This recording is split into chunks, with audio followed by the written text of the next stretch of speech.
You're listening to the Fitness Matters podcast with Paula B, and this is episode number 261. What to do if you hate counting calories.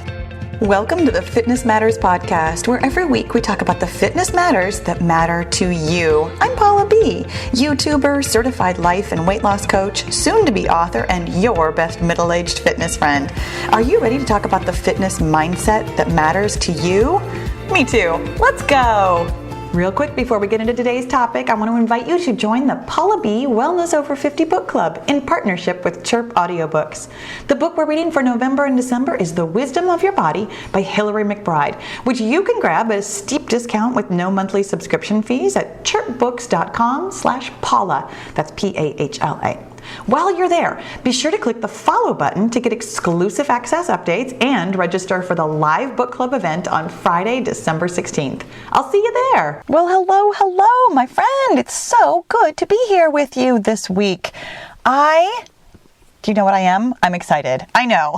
You know that I'm going to say that every week. Should we just pre-record that part of the podcast where every single week I tell you how excited I am to be here with you talking about this topic? And here's why. Here, let's take a left turn. I actually really do get excited about the topics that I come up with.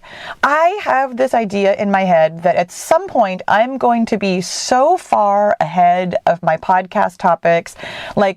It's, you know how it's almost the end of the year. I bought a huge wall calendar with all of the months of the year. And I have this picture of me being the kind of business owner who knows all of the content that I'm going to put out for the next year. It's my dream to have 52 weeks of podcasts prepared and ready to go. Not necessarily ready, recorded, but decided on with topics and ideas and an outline and be so far ahead of the game. And yet there's a little secret squirrel part of me that's but I actually kind of not necessarily being last minute. I don't enjoy being last minute, but I do like thinking about a topic deeply, writing the notes, and then recording in the moment. And what happens to me sometimes when I'm thinking too far ahead about content is I'll get really excited about content that's not supposed to come out for another 3 months. And then it all just kind of feels okay, but the stuff that I'm doing right now isn't as exciting. And yes, there's definitely mindset management to be done about all of this. In fact, that is here, still taking a left turn. I promise I'm actually going to talk about calories today. But that is something that I am working on right now in my business, is not always going with the whim and learning how to really deeply have my own back when I make decisions ahead of time about things that aren't going to come down the pipeline for months. Because I do get very excited and motivated and carried away with it sometimes. And I wonder if maybe, even though this isn't our topic today, if maybe this sounds really familiar to you. My friend, here's the thing about getting any goal, really specifically though, getting weight loss. We get so fired up sometimes, and then we forget what a long game it is. There is so much value in the planning ahead and the being calm of it all, that it is something that I do plan on talking about at some point in time in the future, because it's not what we're talking about today. But it's work that I am currently doing that I know when I come out the other end of this, I am going to have something so helpful for you, because I understand the difference between being very excited about something that I just thought of this morning, which is not true. I actually thought of this topic several days ago, but still, the getting caught up in excitement versus the planning ahead and knowing and feeling such certainty and calm that you can always execute on your plan instead of waiting for motivation to strike. I will have something so fabulous to tell you about that in a couple more months, is my guess. But anyways, right now, hey, you know what we're talking about? We're talking about what to do if you hate counting calories. And let me tell you something right at the beginning of this podcast. I am one of you. I hate counting calories. What?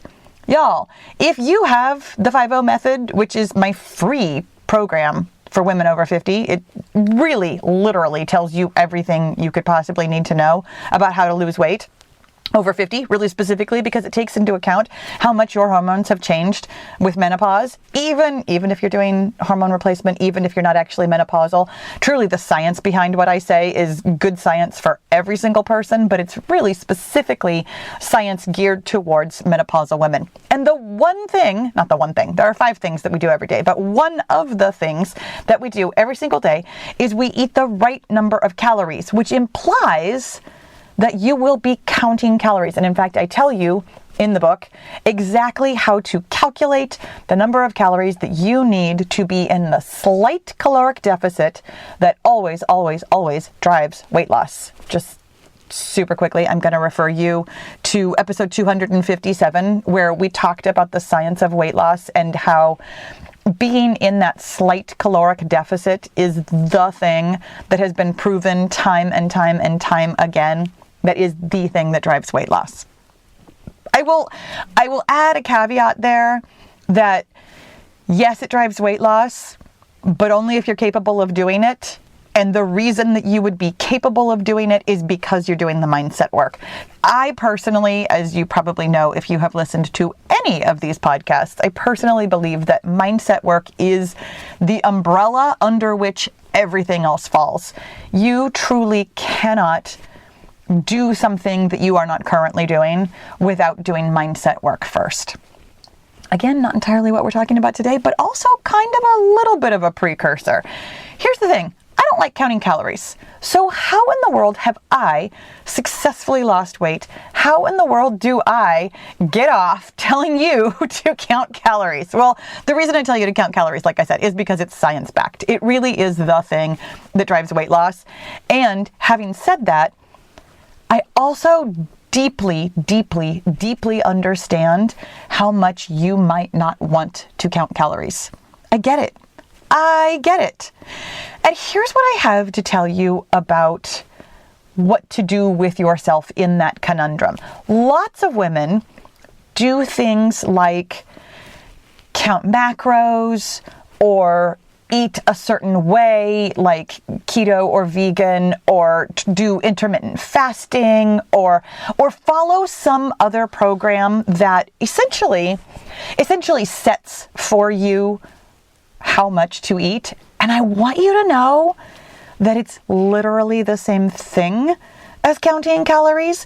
When you are eating in a certain prescribed way for the intent of weight loss, the way that is going to work for you for weight loss is by eating in a slight caloric deficit.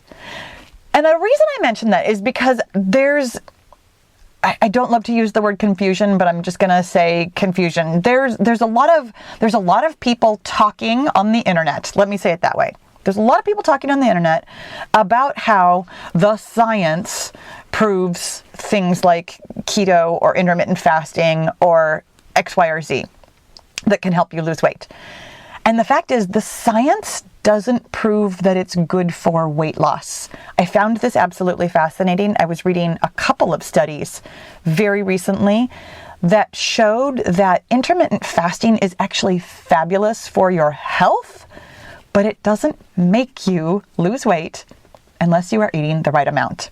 There are lots of reasons why certain styles of eating, for you really specifically, it might just feel really aligned with who you are to be a vegan. It might feel really aligned with who you are to eat keto or paleo or something like that. It might feel really aligned with who you are because you have allergies or food sensitivities to be like gluten-free or something like that.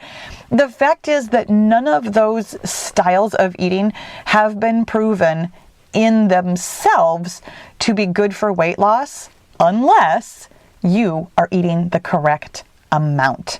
It always, always, always, always comes down to the amount of food that you are eating. And here's the thing that I want to be really clear about with that, is that eating in a particular style can be helpful. I mean, as I just mentioned, it can be helpful, first of all, because it feels like it's in alignment with who you are and what you want in the world. That right there, my friends, that right there is what I tell you all the time, that something has to feel good for you to be able to stick with it and to get results from it. I absolutely want you to feel good. And I want you to understand that you could feel good about anything. That simply glomming on to something and saying, this is the thing that's going to work, on the one hand, does help it work. And on the other hand, isn't always necessary. And here's why I mention this, because for some of us, myself really specifically, I didn't want to do intermittent fasting, even though, and this is totally to the side also, it's really kind of interesting because I actually kind of do intermittent fasting in the sense of I have a very lovely routine that I enjoy deeply and almost never deviate from, because it feels so good to have a routine. And then one time I did the math and I was like, oh yeah, I actually do eat within about a 10-hour window. And I had just never, ever thought about calling it intermittent fasting. And further to that, I also wouldn't want to narrow that window. I mean, and I know, understand that you can do intermittent fasting with lots of different windows of time and things like that. When intermittent fasting first became like a really big deal several years ago at this point, I looked at that 8-hour window because that was the thing that was really considered like the standard for intermittent fasting, was the 8-16 thing.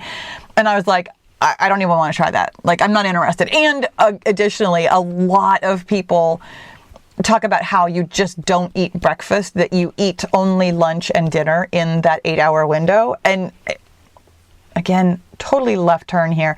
But did you know that you could actually eat 3 or 5 or 10 meals in an 8-hour window? Like, there's nothing about intermittent fasting that specifically says that you have to quit eating breakfast.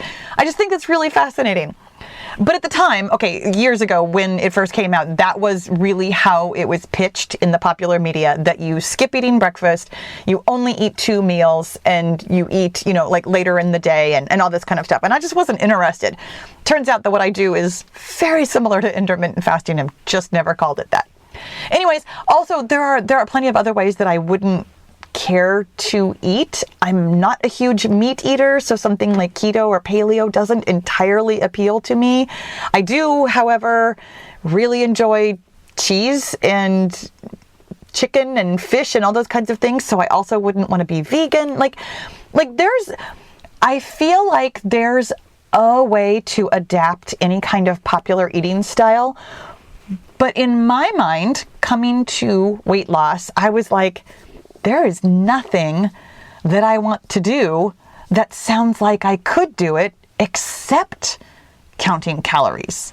Which, I know you can't see me, but I was making a really sour face when I said that, because at the time, I was the kind of person who said, I hate counting calories. I don't like the way it feels. It feels yucky. Ugh. And I want you to know that whether or not you want to count calories or don't want to count calories, you can do mindset work to understand what's going on with you, to get the self-awareness to help you make the best choice for you. This is where we're going with this today. My friends, you never have to count calories, but you might want to figure out how to manage your food portions to be eating in a slight energy deficit. Energy is another word for calories, but I understand that the word calories can feel very loaded. That's why I'm saying energy. So that you can lose weight. My goal is to help you lose weight in a way that feels amazing to you. And the way that's going to feel amazing to you probably requires some mindset work. So let's do that. Here's the thing about the thought, and yes, that was foreshadowing, the thought that you hate counting calories. My friend, do you know that's a thought? Do you know that there is absolutely nothing about counting or calories, or counting calories, those two words together, that has any real emotional charge? That counting calories is actually completely neutral. And your opinion of it is what creates the feeling of hatred for you. Now, I realize, here, let's take a little quick left turn on this one also, because as the word hatred was coming out of my mouth, I'm like, wow, that's a big, strong word. I don't love using the word hate. It's not my favorite. It used to be a big go-to, and I have pulled away from it because I don't love the energy of the word hate or hatred. And I also understand that it is a word that lots of us use very easily in situations like this. So if that word, well, if any of the words I ever use ever feel like too much for you, please hear this podcast with whatever word makes more sense to you and whichever word you would use in the sentence of I feel whatever about counting calories. And for those of you who are like, I actually love counting calories, thank you for getting so far into this podcast already. Thank you for listening to the podcast at all. Thank you for even remotely wanting to click on it when it had a title like what to do if you hate counting calories. If you love counting calories, this probably still has some really good information for you, honestly, because mindset work always does. You can always apply it to something in your life. So thank you for listening. Okay, anyways. Counting calories, completely neutral. It's a thing that you could do. And the way that you know it's neutral, first of all, is because there is somebody listening to this podcast who is like, I love counting calories. That's how you know that it's an opinion, a thought that you have. Further to that, you also know that if you were asked to count something else, fluffy pillows, golf balls, I can't come up with anything else. Paper towels. I don't know. I'm looking around me right now. I don't know why you would be tasked with counting paper towels, but you know what? Maybe you would be. If you work at a paper towel factory, maybe that's your job, in which case that probably wouldn't feel very neutral to you. You'd probably have a deep emotional charge. I hate counting paper towels. But when you picture yourself counting something that feels very benign, fluffy kittens, unless you're allergic to kittens, or something that you enjoy, something that you like, it wouldn't feel like a burden. It wouldn't feel difficult. You wouldn't hate counting it. That's how you know that counting calories, there's nothing about the calories or the counting of calories that is inherently hateful. It's your thought. You have a thought. And if I actually had to venture a guess, you have lots of thoughts about counting calories, born from many, many, many experiences in your life, not the least of which was when you were a kid and your mother complained about counting calories. Am I right? I don't remember my mom actually complaining about counting calories. I do remember her being very... how can I say this nicely? I remember her being on edge. I don't think that's necessarily the nicest way to put it, but it is, in my opinion, an accurate description of how she felt about counting calories. I know my mom wanted to lose weight and simultaneously, in a very real sense, did not, because she didn't enjoy anything about the process, and frankly had a lot of pressure, verbal pressure from my dad, which I also remember very clearly, about how she should lose weight. So these are my early impressions. This is my feeling about counting calories. This is where some of my automatic thoughts came from, was those very early impressions.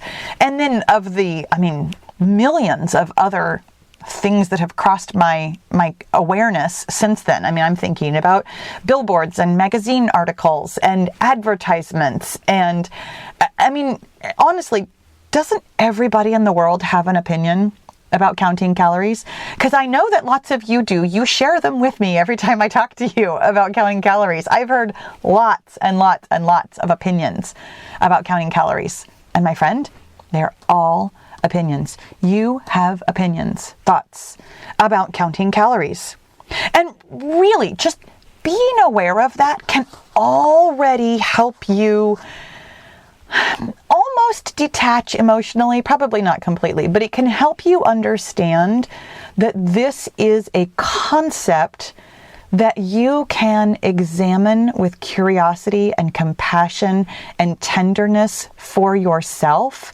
When I became aware of the fact that I had lots and lots of social conditioning that formed my opinion about counting calories, it took a lot of me taking it personally out of the equation. There was definitely a part of me that felt like I should be able to count calories and that there was something fundamentally wrong with me personally, that I didn't like counting calories if I wanted to lose weight. I want to normalize that for you also, my friend. You have thoughts about counting calories that create feelings for you, and none of it means anything about you. This is not some failing on your part if you hate counting calories. It's a thought that you have that creates a feeling. Like all thoughts, create all feelings. This is the point in the episode that I'm actually going to refer you to the podcast, How to Change. I want to say that it's episode 35, but I'm totally making that up and I haven't referred to it in a while. But I do think it's a really good foundational one in case you don't know that your thoughts create your feelings drive your actions, and your actions get you results. It's a very thorough conversation about how that all works. And it's a really good reminder that that's exactly what's going on here. If you hate counting calories, you're having a thought about counting calories that is creating the feeling of hatred that's driving the actions of, if you're me, complaining about counting calories, not coming up with any other solutions, and therefore not losing weight. This was me for years, my friends. Years. And here's the thing that I also want you to recognize, and this is really where we get into the meat of this podcast, where if you love counting calories, all of a sudden you're going to be like, hey, this does apply to me in some other way. Because it's not just the thought, I hate counting calories, that's at play here.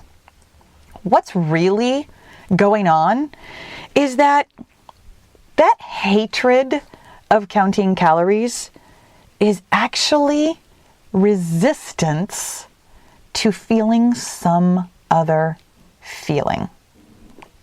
We express it as, I hate counting calories, but what's really going on in your brain is that you don't want to feel a feeling that you associate with the counting of calories. Follow me here, because this is the part of the podcast where it's kind of going to feel like we're walking into a dark cave. And I want you to know, I'm right here. I will hold your hand. I will hold the flashlight. And we can dig through this. This work is going to set you free. Coming back to that idea that you have a lot of thoughts about counting calories and about what it means and about eating and all the things. My friend, you have a lot of thoughts about what you can and can't eat, what you should or shouldn't eat, what you have to eat or what you could never eat, or what it means about you that you like eating certain things or don't like eating certain things, or that some things are good for a diet, some things are bad for a diet. You have so many, many, many thoughts about the foods that you eat, about the quantities that you eat them in. And I'm not going to say that they're all bad thoughts. They're all just thoughts, but also those thoughts create uncomfortable feelings for you. Some of those feelings are in the genre of shame. Really specifically, this is me drawing from my own experience. I feel like I've shared this story before. I could not even begin to tell you. I have no idea what podcast it was. I'm 99.9% certain that it was before they had numbers, and when it was still the Let's Run podcast. Because I think I'm picturing myself walking and running while I'm telling this story, and I have no idea how it was related to what else we were talking about in that particular episode. And I certainly don't expect that you have listened to every episode I've ever made. But if you have, tell me which one it was.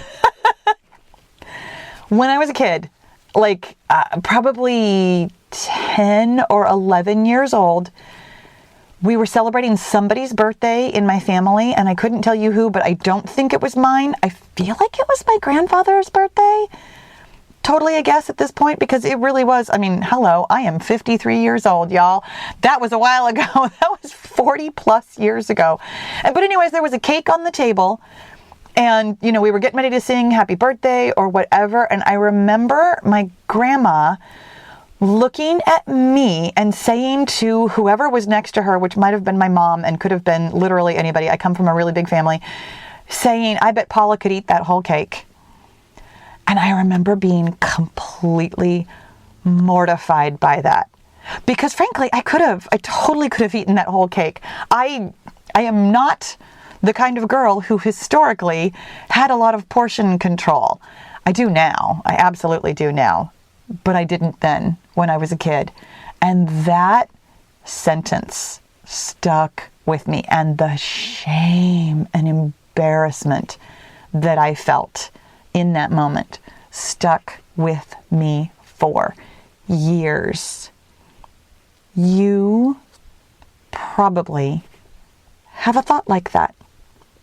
Or if it's not maybe necessarily shame about like the quantity of food you're eating, there are probably thoughts in there about being restricted, being clamped down, having a lid put on top of you, being deprived, wanting more and not being able to have what you want. You can see how these thoughts can actually apply somewhere else. Also, for those of you who love counting calories, here's the thing about those thoughts and those feelings. Those feelings are really, really deeply uncomfortable. And the thing about a deeply uncomfortable feeling is that your brain, this is how biology works all the time, every time, no matter what, your brain is seeking pleasure and trying to avoid pain.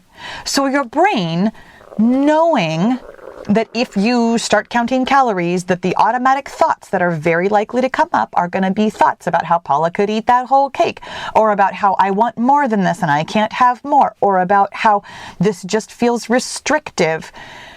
Your brain would much rather not feel those feelings. Therefore, it simply stops you from counting calories by announcing, we hate counting calories, therefore we're not going to. It's just biology that you would rather not feel an uncomfortable feeling. And that's why when I suggest to you that we do, it's going to feel, first of all, unnatural, second of all, uncomfortable, third of all, unpleasant. And I'm going to help you do it. You don't have to necessarily follow along with me right this second. I'm simply going to walk you through what my process was so that you can do this work for yourself at a time when you are prepared to feel through a very deeply uncomfortable feeling.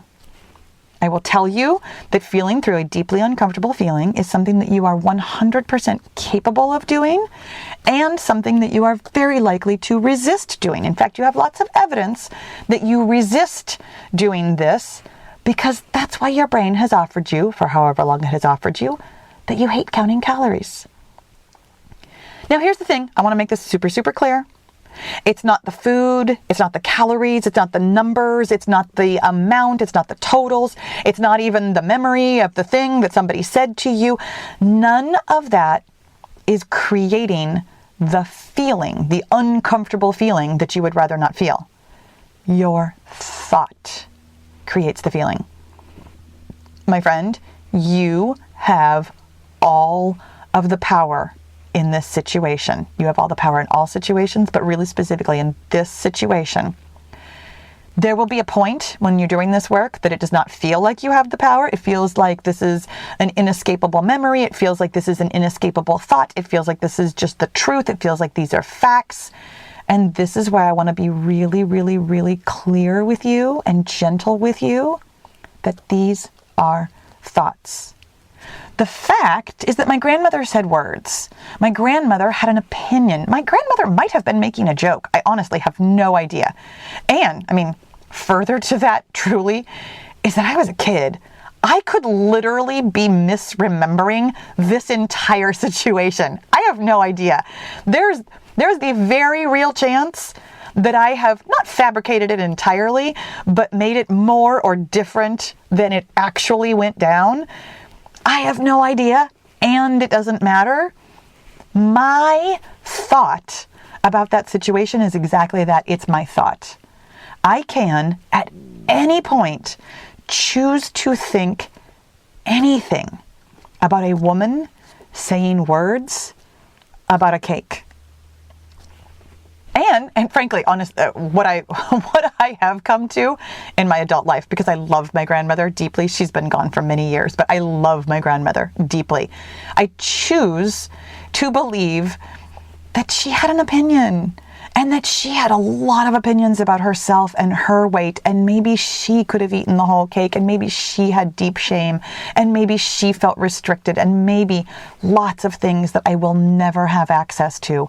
I have absolutely no idea what my grandmother was thinking that made her feel a certain way that drove the action of saying those words.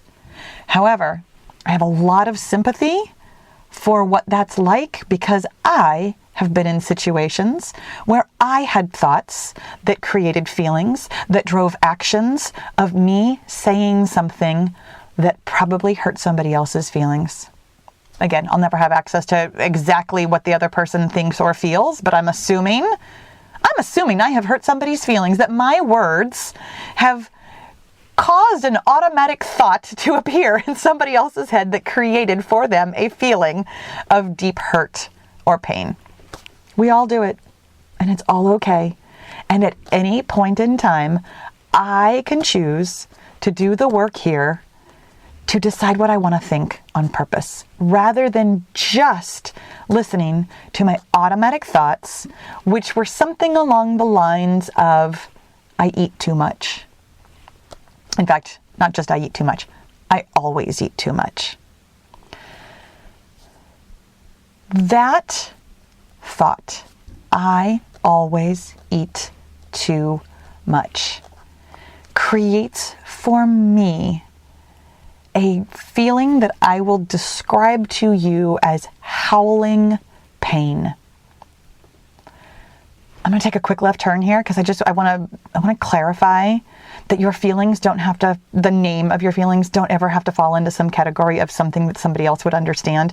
There is a lot of information in the world about how we have universal feelings. I have even talked about universal feelings. I have completely changed my thoughts on that specific matter and lots of things about feelings from like really early podcasts.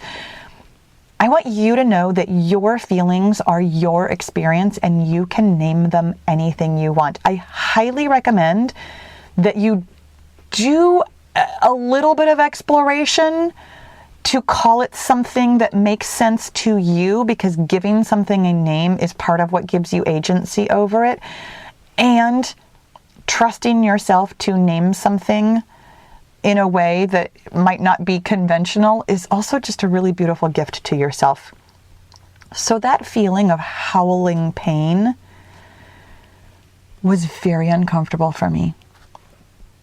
It felt very much like having a giant hot rock in the middle of my chest that was melting all of my insides into a molten piece of like coal.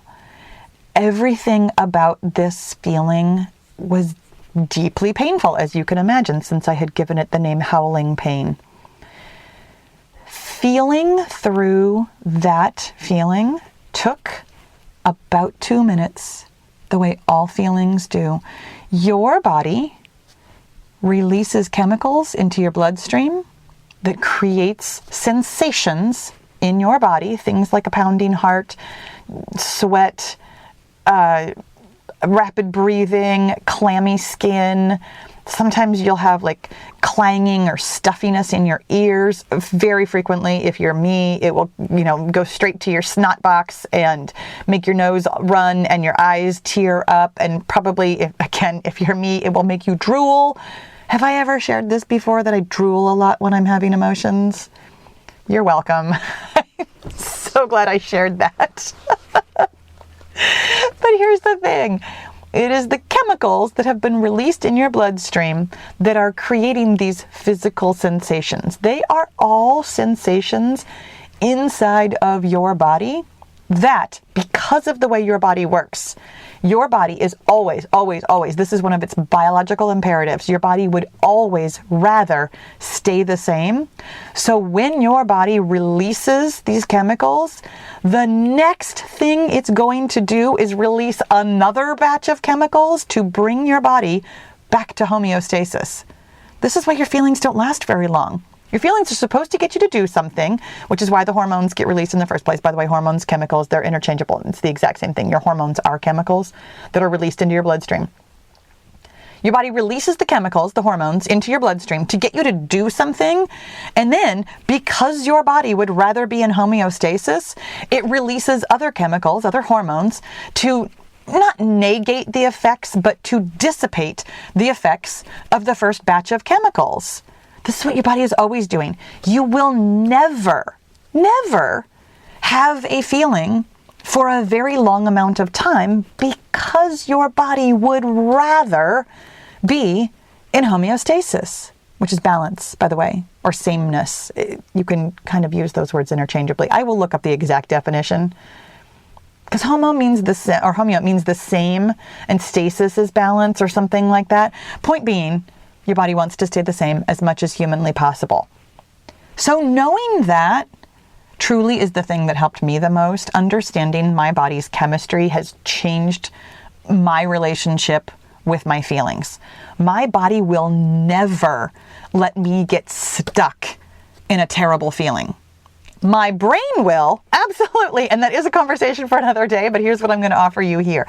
When you allow your body to do what it wants to do naturally, which is to say, feel a feeling all the way through, it will dissipate relatively quickly because your body wants to dissipate it. Your body wants to be ready for the next feeling. So here's what happens when you do this work. When you identify I'm going to call them painful thoughts. They're actually still just thoughts, but they are thoughts that create for you uncomfortable or painful feelings. When you uncover those thoughts and feel those uncomfortable or painful feelings, here's what happens. Your body releases its hold on that feeling.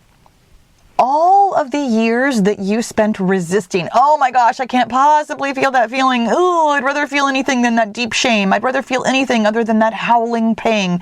I'd rather feel anything other than deprived or restricted or like there's a lid on me or all of those yucky things. As soon as you're not afraid of feeling that feeling because you just did it, you lived through it. And frankly, sometimes after you feel these uncomfortable feelings, you feel like a superhero.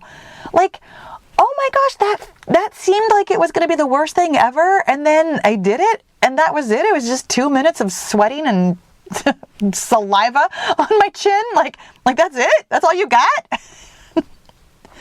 So when you're not afraid of that feeling anymore, your brain won't block it anymore by thinking thoughts like, I hate counting calories. You will, and I love this visual, and I apologize if you don't like this visual, but this one is so very clear for me. I love thinking about this like unclogging a drain that's full of hair, which is to say my shower every 6 months. I have to unscrew the drain and pull out those clumps of stinky, nasty, disgusting hair. Ugh, so gross. It's literally the worst smell in the world. And yet it is so satisfying because when you pull that hair out, all of a sudden the shower can flow freely. This is what happens when you feel your feelings. You pull the clogged drain of stinky, gross hair free. And all of a sudden, you will realize that you are capable, well, first of all, of anything, really specifically feeling all your feelings, but second of all, of deciding what you'd like to do. Because when you say to yourself, I hate counting calories, you are closing the door to that even being an option. When you open the door, open the drain of that being an option, you might still choose not to count calories. Here's the thing. I know I promised you in the title that I was going to tell you, like what to do if you hate counting calories. The fact is, you might always not want to count calories, but your brain will have the capacity to decide what to do that feels good in a way that it simply couldn't when it was spending all of its energy trying to avoid feeling bad. Your brain is spending a lot of time trying not to feel bad. This is what I want you to take away from this.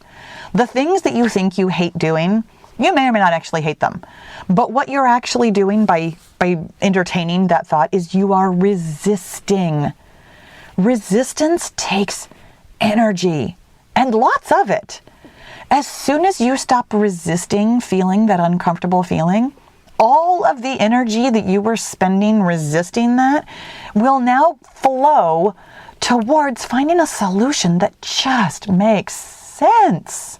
For me, personally, here's what I came up with. And I'm not recommending this as like, oh, this is the thing you should do if you hate counting calories. You might, and you also might not. You might decide to do whatever feels amazing to you that helps you eat in the right portion, meaning slight caloric deficit, to help you lose weight. For me personally, what freed me up, or when I freed up my brain space, what I came up with is that I sat down. I'm laughing at myself. I hope you laugh with me because this sounds kind of ridiculous, but it worked so well for me. I sat down one weekend and I counted up the calories of everything that I was ever willing to eat. I put together all of the recipes of all of the casseroles I make. I put together all of the sandwiches I might be inclined to have for lunch. I have always eaten the same thing for breakfast, so that one was really easy for me. But I counted the calories in every single thing I cook, and it took hours. It was hours. Like I said, I dedicated basically an entire weekend, and then I knew. And then I never had to count calories again.